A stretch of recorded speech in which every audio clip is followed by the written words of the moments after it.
কমনওয়েলথের মহাসচিব যে এসেছিলেন তিনিও বলে গেছেন যে কমনওয়েলথ অ্যাসোসিয়েশনটা চায় যে বাংলাদেশে একটা ইনক্লুসিভ ইলেকশন হোক। আমি যে দেশটায় থাকি, আমাদের অস্ট্রেলিয়ান সরকার খুব ক্লিয়ারলি বলে দিয়েছে, বাংলাদেশ সরকারকেও জানিয়েছে যে বাংলাদেশে একটি ফ্রি, ফেয়ার এবং ইনক্লুসিভ নির্বাচন হবে। ডক্টর ইউনূস যদি ইনক্লুসিভ নির্বাচনে রাজি না হয়, তাহলে তিনি বলেছেন যে probably he has no choice, but তারপরেও তিনি আমাকে বলেছেন আই ডোন্ট নো। কিন্তু তিনি তার অভিজ্ঞতা থেকে বলেছেন যে সেরকম পরিস্থিতিতে এমনও হতে পারে যে ডক্টর ইউনূসকে এই প্রয়োজনে তার এই প্রধান উপদেষ্টা পদ থেকে সরিয়ে দিয়ে অন্য কাউকে সরকার প্রধান করা হতে পারে। এই সোনাদিয়া দ্বীপে কিন্তু মার্কিন সেনাবাহিনীর বিভিন্ন রকমের তৎপরতা দেখা যাচ্ছে। এই যে কদিন আগে আমাদের সেনা প্রধান জেনারেল ওয়াকার খান সেন্ট মার্টিন গিয়েছিলেন, এটা আমরা সোশ্যাল মিডিয়ায় ইউটিউবে দেখেছি, কিন্তু কেউ বলেনি যে তিনি সেন্ট মার্টিন যাওয়ার আগে সোনাদিয়ায় গিয়েছিলেন। এবং সোনাদিয়ার জনগণ কিন্তু বিভিন্নভাবে আমাদের সাথে যোগাযোগ করছে এবং তারা কিন্তু জানাচ্ছে যে এই সোনাদিয়া দ্বীপটা এখানে এটা কি মার্কিনীদের হাতে তুলে দেবেন কিনা ডক্টর ইউনূস, বা নেক্সট যারা আসবে তারা দেবেন কিনা, এটা নিয়ে কিন্তু একটা নেগোসিয়েশন চলতেছে। আজকে জানুয়ারি মাসের 2 তারিখ যখন মনোনয়নপত্র সাবমিশন হয়ে গেছে, তখনও কিন্তু আমরা নিশ্চিত করে বলতে পারছি না যে 12ই ফেব্রুয়ারি নির্বাচন হবে কি না। বিশেষ করে এই যে বেগম খালেদা জিয়ার জানা যায় যে ভারতের বিদেশ মন্ত্রী এলেন ডক্টর জয়শঙ্কর, তিনি কথা বলেছেন দুজন উপদেষ্টা ডক্টর খলিল এবং ডক্টর আসিফ নজরুল তারেক রহমানের সাথে কথা বলেছেন। তারেক রহমানকে মোদিজির শোক বার্তা হস্তান্তর করেছেন এবং জামাতের আমির ডক্টর শফিকের সাথেও কথা বলেছেন এবং 4 জনকেই তিনি একটি বার্তা দিয়েছেন যে বাংলাদেশে একটি ইনক্লুসিভ নির্বাচন হোক, এটা তারা চায়। এবং তারপরে আমরা দেখলাম যে গতকাল জামাতের আমির ডক্টর শফিক তারেক রহমানের সাথে মিটিং করেছে। আবার ডাকসুর যে ছাত্র শিবিরের নেতারা তারাও আবার তারেক রহমানের সাথে মিটিং করেছে। অর্থাৎ বিএনপি এবং জামাতে ইসলামের ইন্টারাকশনটা কিন্তু হঠাৎ করে বেড়ে গেছে। আপনারা নিশ্চয়ই খেয়াল রেখেছেন যে কদিন আগে বিএনপি জামাত মুখোমুখি ছিল এবং বিএনপির এখন ভার্চুয়াল যুগ, তো কেউ কিছু বললে ওটা থেকে যায়। বিএনপির নেতারা যেভাবে জামাতকে আক্রমণ করেছে, আবার জামাতের নেতারা বিশেষ করে ছাত্ররা যেভাবে বিএনপিকে স্পেশালি তারেক রহমানকে অ্যাটাক করেছে, এগুলো আমরা কিন্তু ভুলে যাইনি। হ্যাঁ, যেমন এই যে চাঁদা ওঠে পল্টনে, ভাগ যায় লন্ডনে, এগুলো তো এই শিবিরের এসব ছাত্রদেরই স্লোগান। আবার মুক্তিযুদ্ধে জামাতের ভূমিকা নিয়ে বিএনপির নেতারাই একাধিকবার কথা বলেছে এবং খুব রিসেন্টলি বলেছে। এই সব কিছু প্রিন্ট মিডিয়ায় আছে, ভার্চুয়াল সোশ্যাল মিডিয়ায় আছে। কিন্তু গতকাল থেকে দেখেন আবার এই জামাত বিএনপির মানে ক্লোজনেস আমরা অবজার্ভ করছি। কেন এরকম হচ্ছে? এই যে ডক্টর জয়শঙ্কর বলে গেলেন, তো ডাক্তার শফিক জামাতের আমির তিনি তারেক রহমানের কাছে গেলেন, তারা দুজনে ভেরিফাই করলেন যে দুজনকেই এই ইনফরমেশনটা দিয়েছে কিনা, এবং তারা দেখলেন যে হ্যাঁ, এই ইনফরমেশনটা দুজনকেই দিয়েছেন। এবং তারপরে তাদের স্বরূপটা কিন্তু আমরা দেখতে পাচ্ছি। আমরা সবসময় বলেছি যে যখন মাঠে আওয়ামী লীগ নেই, আওয়ামী লীগের মিত্ররা নেই, তখন জামাত বিএনপি দেখবেন যে তারা ভাগাভাগি করতেছে, মারামারি করতেছে, মুখোমুখি ওর বদনাম করতেছে, সব করছে। কিন্তু যখনই মাঠে আওয়ামী লীগকে আমরা দেখতে পাই, তখনই কিন্তু সেই মুদ্রার এপিট ওপিট জামাত বিএনপি এক হয়ে যায়। এমনি রাজনীতি একটু জটিল, যেহেতু গুঞ্জন আছে যে ভারতের ক্লিয়ারেন্স নিয়ে তারেক রহমান বাংলাদেশে এসেছে। তো সারা জীবন যারা ভারতের বিরোধিতা করে রাজনীতি করলো, তাদের জন্মের পেছনে আইএসআইয়ের সমর্থন রয়েছে।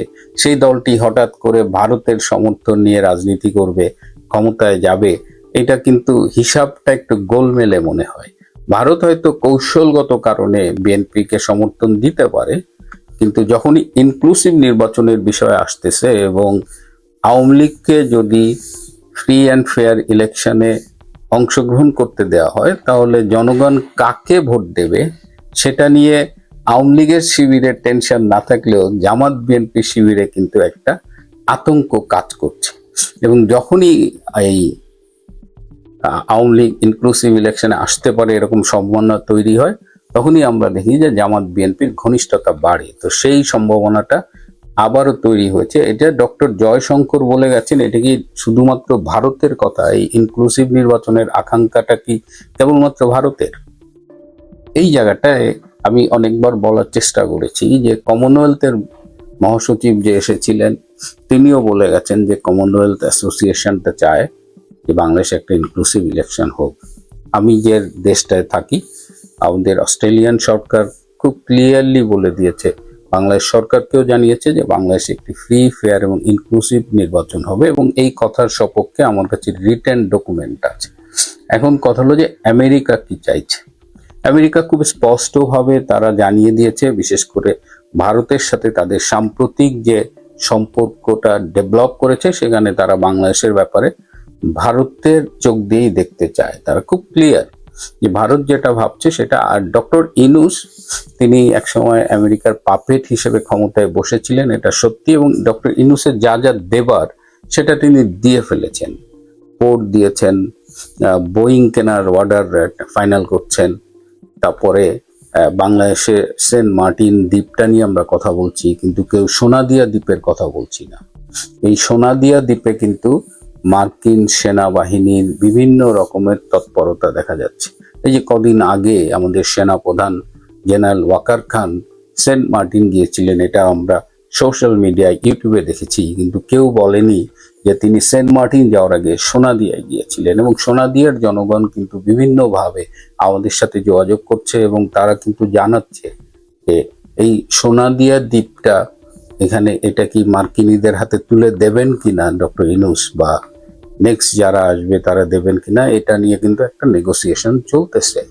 তো ডক্টর ইনুসের এখন যেটা তার কাছে প্রত্যাশা, বিদেশের মোটামুটি সবাই, এই দু একটা দেশ ছাড়া, ধরেন পাকিস্তানের মতো দু একটা অনুল্লেখ্য এবং গুরুত্বহীন দেশ ছাড়া সবাই চাইছে যে বাংলাদেশে একটা ইনক্লুসিভ ইলেকশন হোক। এবং আমি আমার ব্যক্তিগত একটা সূত্রের মাধ্যমে আমেরিকার একজন কূটনীতিকের সাথে যোগাযোগ করলাম, যিনি বাংলাদেশের সম্পর্কে একদম রেগুলার আপডেট তার কাছে থাকে। তিনি আমাকে আজকে সকালবেলা একদম, মানে আজকের প্রথম ফোনটা এসেছে, তো তাকে আমি জানতে চেয়েছিলাম যে একটু খোঁজ নেন তো যে বাংলাদেশে আসলে আমেরিকার অবস্থানটা কি। তো তিনি আজকে আমাকে ফোন করে জানিয়েছেন যে আমেরিকাও চায় ভারতের মতোই। তিনি এভাবে বলেছেন যে ভারত যেহেতু ইনক্লুসিভ ইলেকশনের কথা বলেছে, ভারত কিন্তু এটা আমেরিকার সাথে আলোচনা করেই তারা এই স্ট্যান্ডটা বাংলাদেশে জানিয়েছে। সুতরাং আমরা যদি মনে করি যে এটা ভারতের স্ট্যান্ড, যেমন আমাদের পররাষ্ট্র উপদেষ্টা একসময় বলেছিলেন যে আমাদের দেশে নির্বাচন কেমন হবে এটা নিয়ে ভারতের মাথা ব্যথা কেন, ভারত কেন বলবে, who is India to guide আস। কিন্তু বিষয়টা ইটস নট অনলি ইন্ডিয়া, তারা আমেরিকার সাথে আলোচনা করেই এই বাংলাদেশে একটা ইনক্লুসিভ ইলেকশনের প্রত্যাশা করে। তো সেই জায়গায় আমেরিকারও অবস্থান যে বাংলাদেশে একটা ইনক্লুসিভ ইলেকশন হোক। ইনক্লুসিভ ইলেকশন না হলে যেটা হবে যে এই নির্বাচনটা বিতর্কিত হবে এবং বাংলাদেশে সেক্ষেত্রে গণতন্ত্র, স্থিতিশীলতা, এই বিষয়গুলো এবং সুদূর পরাহত হয়ে যেতে পারে। তো আমি জিজ্ঞেস করেছিলাম যে ডক্টর ইউনূস কি এই ইনক্লুসিভ ইলেকশন দেবে? বলে যে হি হ্যাজ নো চয়েস, তাকে বলা হবে। এবং এই সবাই ধারণা করছে যে আমেরিকার যে নতুন রাষ্ট্রদূত আসবেন, তিনি আসবেন সম্ভবত 11ই জানুয়ারি, এবং তিনি এলে বাংলাদেশের নির্বাচন নিয়ে একটা নতুন করে চিন্তা ভাবনা হবে এবং তিনি সম্ভবত সব পার্টির প্রতিনিধির সাথে বসবেন। আর ক্রেসিয়ান জ্যাকবসন, যিনি ইনুসের অভিভাবক ছিলেন, যিনি ইনুসকে সুরক্ষা দিতেন, তিনি বাংলাদেশ থেকে বিদায় নিয়েছেন, ইনুসের কাছ থেকেও বিদায় নিয়েছেন। সো এই মুহূর্তে ইনুস বাংলাদেশে অনেকটা অভিভাবকহীন হয়ে গেছে। তো ডক্টর ইনুস যদি নির্বাচন ইনক্লুসিভ নির্বাচনে রাজি না হয়, তাহলে তিনি বলেছেন যে probably he has no choice, but তারপরেও তিনি আমাকে বলেছেন আই ডোন্ট নো। কিন্তু তিনি তার অভিজ্ঞতা থেকে বলেছেন যে সেরকম পরিস্থিতিতে এমনও হতে পারে যে ডক্টর ইনুসকে এই প্রয়োজনে তার এই প্রধান উপদেষ্টা পদ থেকে সরিয়ে দিয়ে অন্য কাউকে সরকার প্রধান করা হতে পারে। তো এই জায়গাটায় this is the latest development. আমার মনে হলো যে আমরা যারা বিভিন্নভাবে মাঝে মধ্যে হতাশায় ভুগি, আমাদের এখনো আসার জায়গা আছে। আর যদি ডক্টর ইউনূস গায়ের জোরে যেটা তিনি বারবার বলেন যে আওয়ামী লীগ ইলেকশনে এলে তার টেকনিক্যাল প্রবলেম আছে, তিনি যে স্পষ্ট ভীত, এটা এটা বুঝতে আমাদের রকেট বিজ্ঞানী হতে হয় না। এবং সেক্ষেত্রে যদি আওয়ামী লীগকে বাদ দিয়ে একটি নির্বাচন করা হয় এবং জামাত, সেই ক্ষেত্রে জামাত কিন্তু চারিদিকে খেলতেছে। হ্যাঁ, জামাতের সাথে এই যে একটা নিউজ নিয়ে রয়টারের সাক্ষাৎকারে একটা নিউজ যে দুজন ভারতীয় কূটনীতিবিদ তার সাথে বাসায় গিয়ে মিটিং করেছিল, এটা নিয়ে আপনারা অনেক কথাবার্তা বলছেন, ডক্টর শফিক এটাকে অস্বীকার করছেন। আমার কাছে এর চেয়েও বিস্ফোরক তথ্য আছে যে ডক্টর শফিকের দল কার কার সাথে যোগাযোগের চেষ্টা করছে, এটা আমি সঙ্গত কারণেই আপনাদের কাছে বলছি না। সুতরাং জামাত ক্ষমতায় যাওয়ার জন্য মরিয়া হয়ে আছে। যদি আওয়ামী লীগ না থাকে, আওয়ামী লীগ ছাড়া যদি নির্বাচন হয়, সেক্ষেত্রে বিএনপিকে ল্যাং মারার একটা সুদূর প্রসারী পরিকল্পনা তাদের অনেক দিন ধরেই আছে এবং সেই ক্ষেত্রে খেলা অন্যদিকে ঘুরে যেতে পারে। আপাতত এখন পর্যন্ত ইউনূস সরকারের উপরে যে প্রেশার রয়েছে বা বাংলাদেশে একটি আগামীতে একটি ফ্রি ফেয়ার এবং ইনক্লুসিভ নির্বাচন হবে, প্রয়োজনে নির্বাচন ফেব্রুয়ারি থেকে পিছিয়ে যাবে, সেটা এপ্রিল কিংবা তার পরে হবে।